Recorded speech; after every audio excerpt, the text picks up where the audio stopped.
शहर की आपाधापी, गाड़ियों के हॉर्न, ट्रैफिक के शोर, कृत्रिमता के दामन और ऐश्वर्यपूर्ण जीवन से कोसों दूर बसा है हमारा गांव बड़ा लौआ। बिहार के छपरा जिले के बनियापुर प्रखंड का छोटी आबादी वाला ये छोटा गांव कभी प्रसिद्ध हुआ करता था अपनी आपराधिक साख के लिए।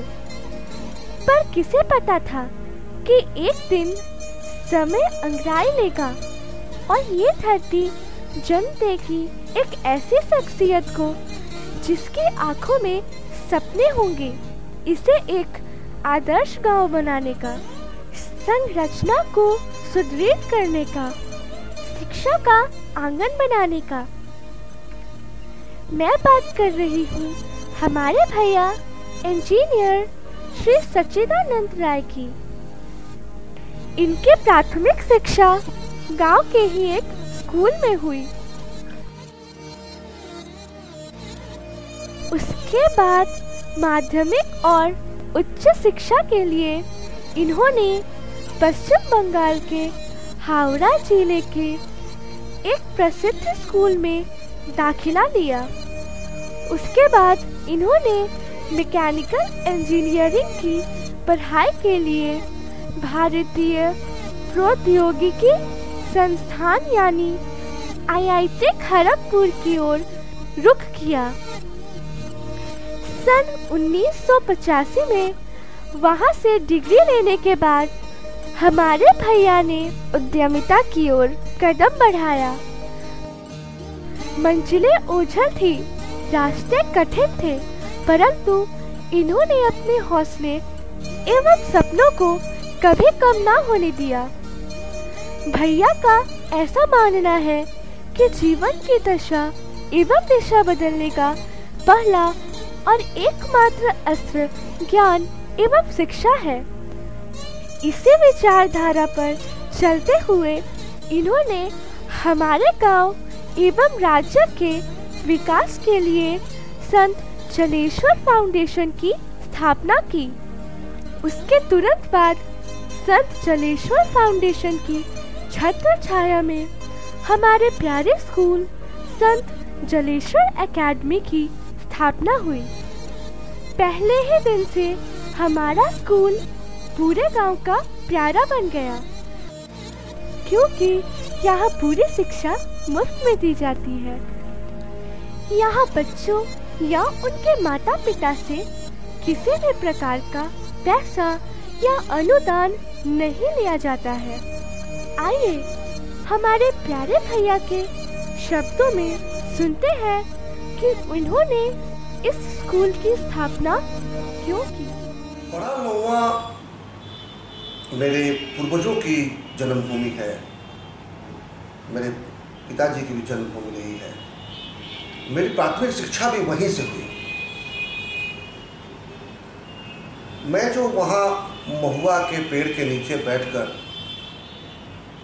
क ख ग घ ABCD और गिनती पढ़ना सीखा, और इसके बाद कुछ ईश्वर की कृपा रही, कुछ पूर्वजों का आशीर्वाद रहा, कुछ अपना भी उदान रहा, और मुझे इंडिया के सबसे अच्छे प्रौद्योगिकी संस्थान IIT खड़गपुर से पढ़ने का मौका मिला। और जब मैं उस शिक्षा के बदौलत इस छोटे से गांव में शुरुआत करने के बावजूद, उच्च शिक्षा के बदौलत मैं जिस मकाम तक पहुंच सका हूं, कोई बहुत बड़ा मकाम तो नहीं है, लेकिन फिर भी मैं बहुत गौरव के साथ कह सकता हूं कि मैं जहां हूं उसके लिए मैं बहुत गौरवान्वित महसूस करता हूं। तो मुझे लगा कि मेरे गांव में मैं एक अकेला कोई नहीं था जिसके अंदर ऐसी प्रतिभा थी। ऐसी प्रतिभा मेरे गांव में, मेरे गांव के आसपास भरी पड़ी है। हाँ, मौके का जरूर अभाव है। जो मौका मुझे मिला, अगर वैसा मौका मेरे गांव के बच्चों को दिया जाए, लड़के लड़कियों को दिया जाए, तो मैं शायद पहला जरूर हो सकता हूं अपने गांव से, लेकिन अंतिम नहीं होगा। गरीबी है, इस बात को स्वीकार करने में कोई लाभ नहीं है। हमारे यहाँ के लोग बहुत गरीब हैं और हर प्रकार से गरीब हैं। हम तो समझते हैं कि वैचारिक रूप से भी गरीब हैं, अपने बच्चों की पढ़ाई को उतना महत्व नहीं देते। अब बाद में महसूस होता है कि नहीं, चूक हो गई। मैंने सोचा कि क्यों ना जो मैं कमाया हूँ उसका एक हिस्सा अपने गांव में इन बच्चों के भविष्य के लिए निवेश करूँ। और एक छोटी सी सोच थी, यहीं से शुरुआत किया। आइए आपको मैं अपने स्कूल की सैर कराती हूँ। यहाँ दिन की शुरुआत होती है और हम बच्चे स्कूल आते हैं एक मधुर संगीत के वातावरण में। पेड़ों पर सिर धुनती हवाओं का संगीत, गाय के गले की घंटी का संगीत, मंदिर की आराधना का संगीत, या फिर चारों ओर लेटे सन्नाटे का संगीत। इसी बीच कोई साइकिल से तो कोई पैदल, कोई पिता के स्कूटर पर तो कोई दादाजी की उंगली पकड़कर स्कूल आता है। यहाँ बच्चों को किताब एवं कोर्स की पढ़ाई तो कराई ही जाती है, इसके साथ साथ चित्त एवं इंद्रियों पर नियंत्रण, शुचिता, धैर्य एवं सरलता की भाषा, एकाग्रता का एहसास एवं विज्ञान के ज्ञान पर विश्वास करना बताया जाता है। पेरेंट्स टीचर मीट भी यहाँ का एक अभिन्न हिस्सा है, जिसमें भैया खुद जाकर सभी पेरेंट्स से मिलते हैं और उनके बच्चों का ग्रोथ रिपोर्ट उन्हें प्रदान करते हैं।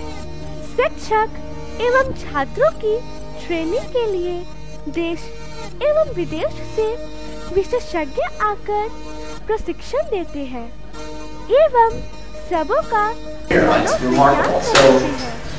जैसे मेरे पापा ने इनको बताया आपको कि ये यहाँ पे आए हैं सब कुछ सीखने के लिए, और यहाँ पे देख आकर मतलब मैंने आके ही काफी चकाचौंध बारे कि अपना लोग इन्हें बैठल बा 11 बजता इतना गर्मी बा, सब कोई इन्हें बैठल बा बढ़िया से सुनत अटे, देख के एकदम का कहीं झटका खेले बारे में। जो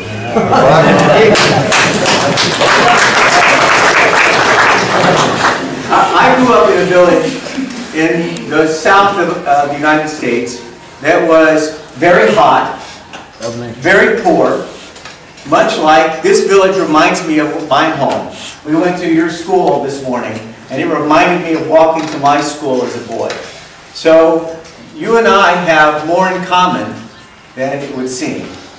That I have been in this small town and seen and felt what it was like to grow up in that time. ये जब छोड़ रहे तो यो इसने गांव में, अमेरिका में गांव में रह रहे वो। मानसिक नियंत्रण के लिए छात्रों का अभ्यास एवं शिक्षकों का विकास कोलकाता के प्रसिद्ध कर्मयोग फाउंडेशन के परम सेवक श्री सौरभ सरकार द्वारा किया जाता है।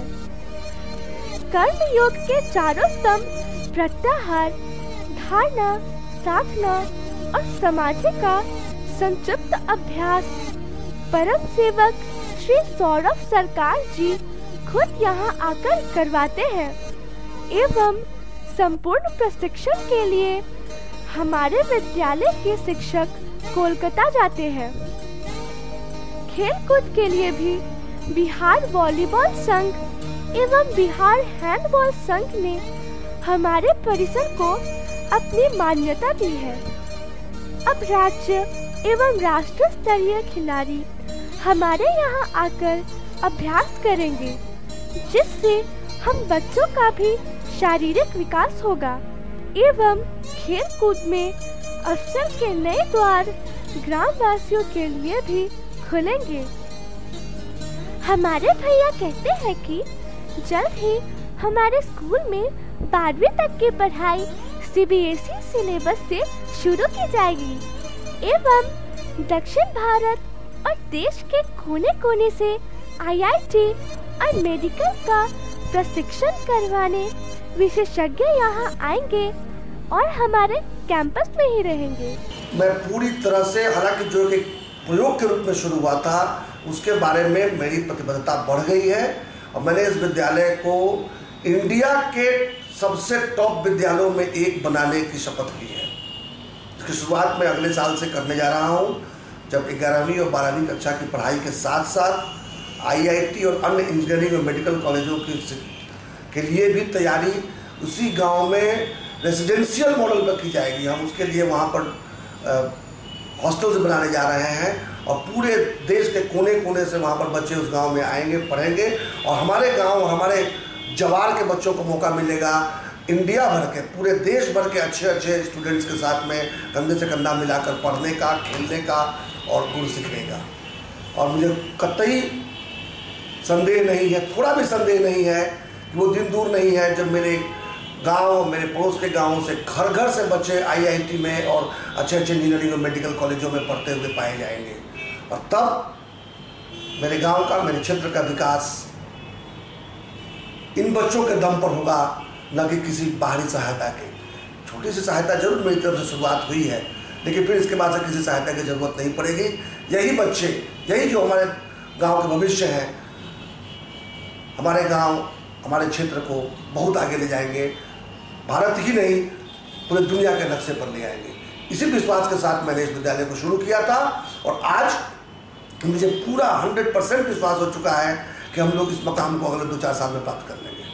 भैया हमारे बनियापुर प्रखंड को 500 IITian और 200 डॉक्टर्स का प्रखंड बनाने का सपना रखते हैं और वो कहते हैं कि जब भी उनका मन थक जाता है तो वो हम बच्चों के बीच आकर तरोताजा महसूस करते हैं। जब बच्चों से मेरा मिलना जुलना हुआ और जब भैया कह के गुड मॉर्निंग कह के हमसे मिलते हैं और उनसे मिलने के बाद लगता है जैसे कि अगर 1 महीने का कोई टेंशन हो तो क्षण भर में रफू चक्कर हो जाता है, उड़ जाता है।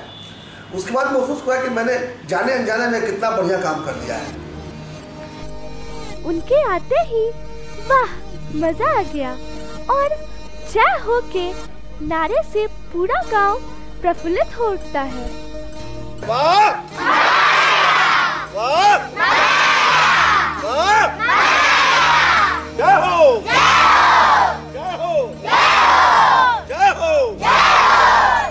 भारत के विकास के लिए गांव का विकास जरूरी है और बिना शिक्षा के गांव का विकास संभव नहीं है। आखिर गांव में ही तो बसता है हमारा भारत। ये है मेरे प्यारे स्कूल और गांव की कहानी। अरे मैंने आपको अपने बारे में तो बताया ही नहीं। मैं हूँ 4th क्लास में पढ़ने वाली एक लड़की मुस्कान और मेरे सपने भी हमारे इंजीनियर भैया की तरह ही काफी बड़े हैं। आप सबका धन्यवाद।